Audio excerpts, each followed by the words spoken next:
Tigray's capital, Mekelle, has been targeted by Ethiopia's air forces as the rebel Tigray People's Liberation Front continue to challenge government forces.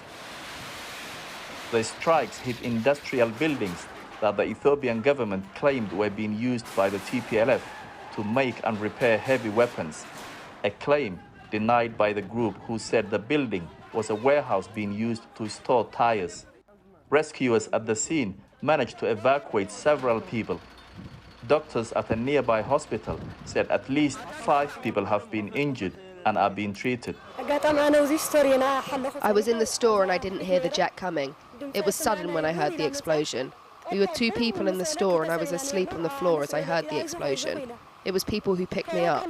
And when the explosions continued, I went out and saw a person that I know injured on the ground. The city was also hit from the air on Monday, leaving at least 3 children dead.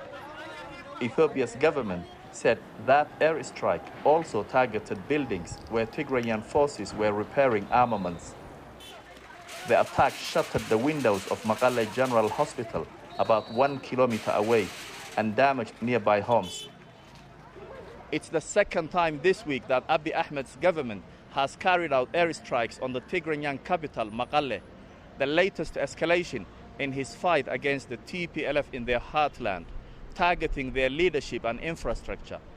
At the same time, the fighting has intensified between the two sides in the Amhara region to the north of the capital, Addis Ababa.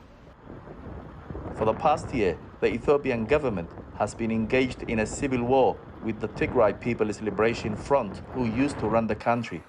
Thousands have been killed, more than 2 million have been displaced since the fighting began. The UN and other international bodies have repeatedly warned that famine and sexual abuse are being used by both sides as weapons of war. It said that Tigray needs about 500 trucks of life-saving assistance every week, but less than 10% of that has been distributed in recent months because of shortages of supplies, harassment of drivers, and lack of fuel. Earlier this month, Ethiopia expelled 7 senior UN officials who the government accused of meddling in the country's political affairs.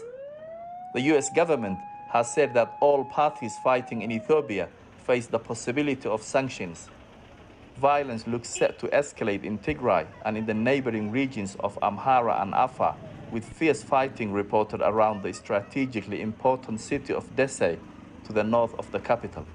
The fear here is that, with famine threatening to engulf large parts of the country, the conflict is likely to deal millions of vulnerable Ethiopians a double blow.